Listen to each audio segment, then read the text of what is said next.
Welcome back to wow ma'am. అందరికీ నమస్తే. నేను మీ విజయమోహన్ మీ అందరి ముందుకు వచ్చేసాను ఒక మంచి రెసిపీ తోటి. ఈసారి డిఫరెంట్గా. మరి ఈ రెసిపీ చాలామందికి తెలిసే ఉంటుంది, అయినా కూడా తెలియని వాళ్ళు చాలామంది ఉంటారు. అండ్ అలాగే పెళ్ళైన కొత్తలో వంట రాని పిల్లలకి అండ్ అలాగే బ్యాచిలర్స్కి ఇలా చాలామంది తెలియని వాళ్ళు ఉంటారు. తినాలని అనుకుంటారు, బట్ కష్టము, చాలా ప్రాసెస్ కదా అని అనుకుంటూ ఉంటారు. బట్ నేను ఈరోజు ఈజీ ప్రాసెస్లో ఈ రెసిపీని చెప్పబోతున్నాను. మరి ఇది చూసే కంటే ముందు మన ఛానల్ని కొత్తగా చూస్తున్న వాళ్ళు ఎవరున్నా కానీ ప్లీజ్ అండి ఛానల్ని సబ్స్క్రైబ్ చేసుకుని పక్కనే ఉన్న బెల్ ఐకాన్ని గట్టిగా క్లిక్ చేసి వచ్చేసేయండి. అండ్ ఎస్, ఇక్కడ నేను 2 kgs గాజర్ తీసుకున్నాను అనమాట. గాజర్ వచ్చేసి మనకి ఈ సీజన్లో మాత్రమే ఎక్కువగా దొరుకుతూ ఉంటుంది. సో సీజనల్ కాబట్టి గాజర్ని తీసుకుని ఒక 2 kg తీసుకుని హల్వా చేద్దామని చెప్పేసి స్టార్ట్ చేశాను. అండ్ ఎస్, మరి గాజర్ తురుముకోవడము ఇదంతా చెయ్యి నొప్పి ఇవంతా చాలా పెద్ద ప్రాసెస్ అని అందరూ అనుకుంటాం కదా, బట్ ఇది అసలు చాలా చిన్న ప్రాసెస్ అండి. గాజర్ని పీల్ చేసేసి ఇలా ముక్కలుగా చేసేసి కుక్కర్లో వేసేసాను. కుక్కర్లో వేసినప్పుడు మనం వాటర్ కూడా యాడ్ చేయొద్దు, అందులోనే వాటర్ ఉంటుంది కాబట్టి వాటర్ యాడ్ చేయకుండా గాజర్ని అలా కుక్కర్లో వేసేసాను. చూసారుగా 2 kg గాజర్కి కుక్కర్ అంతా నిండిపోయింది, చిన్న కుక్కర్.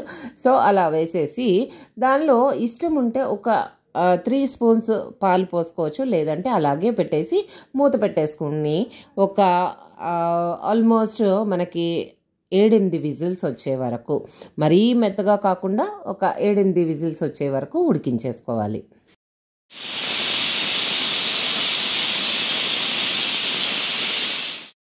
సో విజిల్స్ అయితే 7-8 విజిల్స్ వచ్చే వరకు ఉంచేసాను. తర్వాత ఓపెన్ చేసి చూస్తున్నారుగా ఇలాగా మెత్తగా అయిపోయిందనమాట. సో మెత్తగా నలిగిపోయిన దానికి మనం పప్పు గుత్తి ఉంటుంది కదా, పప్పు గుత్తితో మనం మెత్తగా మ్యాష్ చేసేసుకోవాలి. సో మ్యాష్ చేసుకోవడం కూడా మరీ మెత్తగా చేసుకోకుండా కొంచెం గ్రాన్యూల్స్ లాగా ఉండే విధంగా మ్యాష్ చేసుకుంటే ఆ టెక్స్చర్ అనేది బాగా వస్తుంది. సో ఇలా మ్యాష్ చేసేసాను. ఇలా మ్యాష్ చేసేసుకుంటే మెత్తగా అయిపోయింది కదా. దీన్ని ఒక కడాయిలో, ఈ కడాయిలో మొత్తం పెద్ద కుక్కర్ తీసుకున్నాను, దీనిలో నెయ్యి పోసుకోవాలి. నెయ్యి కొంచెం హీట్ ఎక్కాక దీన్ని అంతా ఇందులోకి ట్రాన్స్ఫర్ చేసేసుకుందాము.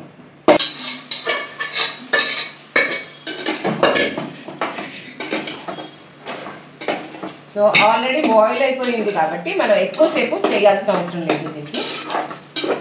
సో నెయ్యిలో మనం కొంచెం దీన్ని మంచిగా కలర్ కొంచెం చేంజ్ అయ్యే వరకు ఫ్రై చేద్దాము.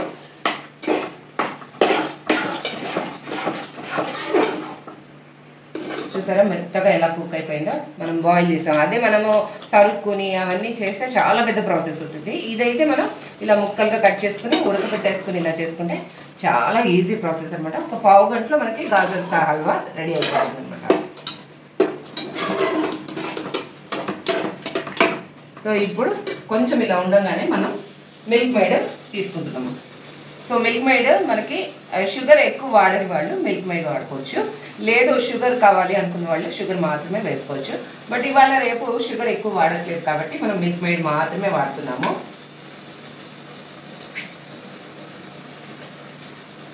సో దీనిలో మిల్క్ మేడ్ ఇలా వేసేసుకుందాం.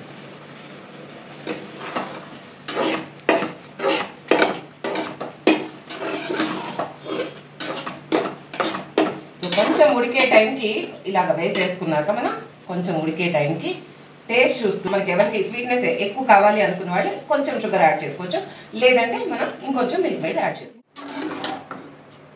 సో మిల్క్ మేడ్కి బదులు మనం కోవా కూడా, ప్యూర్ కోవా కూడా యాడ్ చేసుకోవచ్చు. ప్యూర్ కోవా యాడ్ చేసుకుంటే కూడా చాలా టేస్టీగా ఉంటుంది. అండ్ ఎక్కువ షుగర్ కంటే మనం మిల్క్ మేడ్ యాడ్ చేసుకుంటేనే చాలా టేస్ట్ ఉంటుంది. ఒక పూసు లాగా వస్తూ నెయ్యి, ఈ మిల్క్ మేడ్ ఇవన్నీ కూడా ఒక కోవా లాగా వచ్చి చాలా చాలా టేస్టీగా ఉంటుంది, చాలా బాగుంటుంది.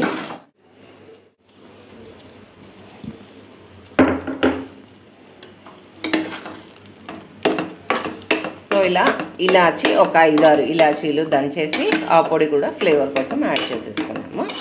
దీన్ని ఇప్పుడు సిమ్లో మనం కొంతసేపు ఉడకనిస్తే సరిపోతుంది.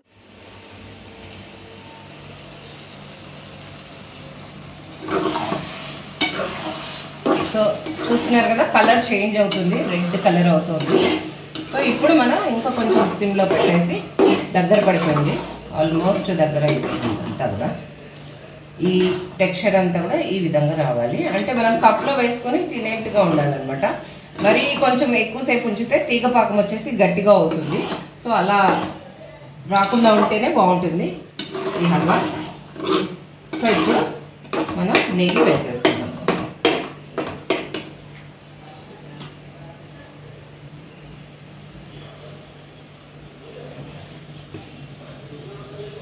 అండ్ మర్చిపోయాను చెప్పడము, ఇందులో కొంచెము మనము మిల్క్ మేడ్ వేసుకున్నాం కదా, మిల్క్ మేడ్ మొత్తం డబ్బా అంతా టిన్ వేసేసాను. అది కొంచెం స్వీట్నెస్ తగ్గింది కాబట్టి ఒక్క పావు కప్పు షుగర్ కూడా యాడ్ చేశాను అన్నమాట.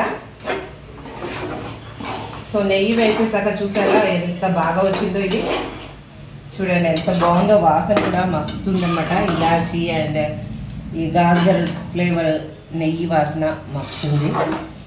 అండ్ ఎస్ ఆల్మోస్ట్ మనది ఫినిష్ అయిపోయింది. ఇప్పుడు మామూలుగా గాజర్ హల్వా, క్యారెట్ హల్వా అంటే చాలా టైం పడుతుంది అనుకుంటాము. బట్ ఈ ప్రాసెస్లో చేసుకుంటే కనుక పావు గంటలో మనకి గాజర్ హల్వా వేడి వేడిది చక్కగా టేస్ట్గా రెడీ అయిపోతుంది అనమాట.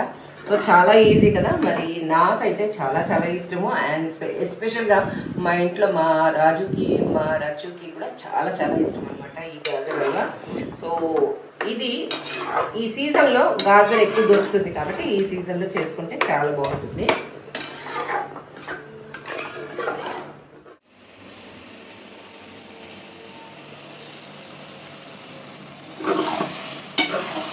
సో చూస్తున్నారు కదా కలర్ చేంజ్ అవుతుంది, రెడ్ కలర్ అవుతుంది.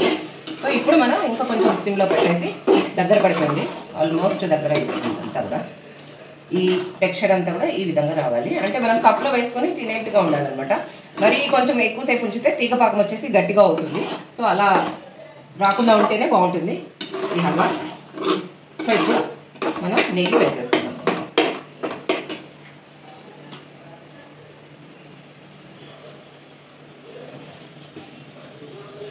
అండ్ మర్చిపోయాను చెప్పడము, ఇందులో కొంచెము మనము మిల్క్ మేడ్ వేసుకున్నాం కదా, మిల్క్ మేడ్ మొత్తం డబ్బా అంతా టిన్ వేసేసాను. అది కొంచెం స్వీట్నెస్ తగ్గింది కాబట్టి ఒక్క పావు కప్పు షుగర్ కూడా యాడ్ చేశాను అన్నమాట.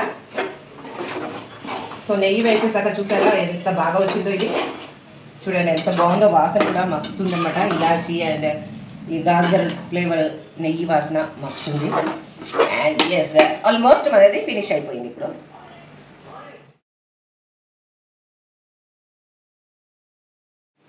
సో ఇక్కడ ఇంకొక ప్యాన్లో నేను కొంచెం హీట్ చేసి నెయ్యి వేస్తున్నాను. నెయ్యి వేసి లాస్ట్లో మనం ఫినిషింగ్ టచ్అప్స్ ఇవ్వాలి కదా, మన ఫేస్కి కానీ మనం తినే ఫుడ్కి కానీ దేనికైనా టచ్అప్ ఇస్తేనే బాగా ఇష్టంగా తింటారు, ఇష్టంగా చూస్తారు కాబట్టి సో దీనికి కూడా ఒక టచ్అప్ ఇచ్చేస్తాను.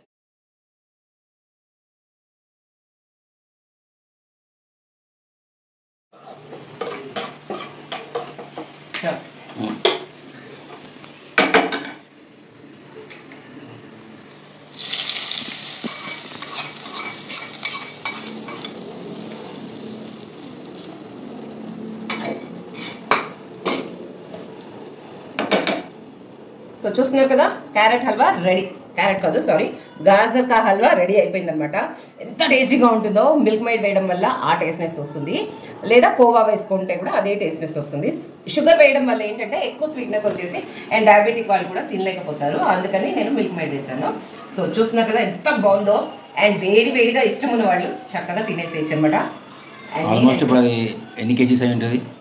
సో 2 కిలోల గాజర్కి నేను పీల్ చేసి వేసాక దానికి ఒక మిల్క్ మేడ్ టిన్ మొత్తం తీసుకున్నాను అనమాట. పావు కిలో మిల్క్ మేడ్ టిన్ తీసుకున్నాను. అది కాకుండా ఇంకొక పావు గ్లాస్ షుగర్ యాడ్ చేశాను కొంచెం స్వీట్నెస్కి. అండ్ అలాగే 5 కానీ 6 కానీ ఇలాచీలు దంచేసి వేసేసాను.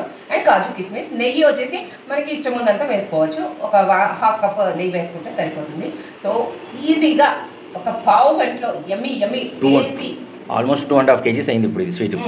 స్వీట్ వచ్చేసి ఒక 2.5 కేజీ అయిపోయింది. సో సీజనల్గా దొరికే ఈ గాజర్ హల్వా మనం ఇంట్లో కనుక ఒక పావు గంటలో ఇలా ఈజీగా చేసేసుకుంటే మనకి ఆల్మోస్ట్ 600లో అయిపోతుంది. అదే మనం బయట కొనుక్కుంటే స్వీట్ షాప్స్లో అక్కడ కొంటే 2000 ఖర్చు అవుతుంది అనమాట. సో అందరికీ కూడా వస్తుంది, అదైతే చాలా తక్కువ వస్తుంది. బట్ ఇది చూడండి ఎంత క్వాంటిటీ వచ్చింది. అండ్ అదేగా మనకి యమ్మీగా చాలా టేస్టీ రెసిపీ రెడీ అయిపోయింది. ఆల్మోస్ట్ 2.5 కేజీస్ వచ్చింది. Okay, tasty tasty gajar halwa చిటికలో చేసేసుకోవచ్చు. మరి మీరు కూడా ట్రై చేస్తారు అనుకుంటున్నాను. మరి మీరు కూడా ట్రై చేసి ఈ వీడియో కనుక మీకు నచ్చినట్లయితే మన వావ్ మామ్ తెలుగు యూట్యూబ్ ఛానల్ని లైక్ చేయండి, కామెంట్ చేయండి, షేర్ చేయండి మరియు సబ్స్క్రైబ్ చేయడం మర్చిపోకండి. ఓకేనా?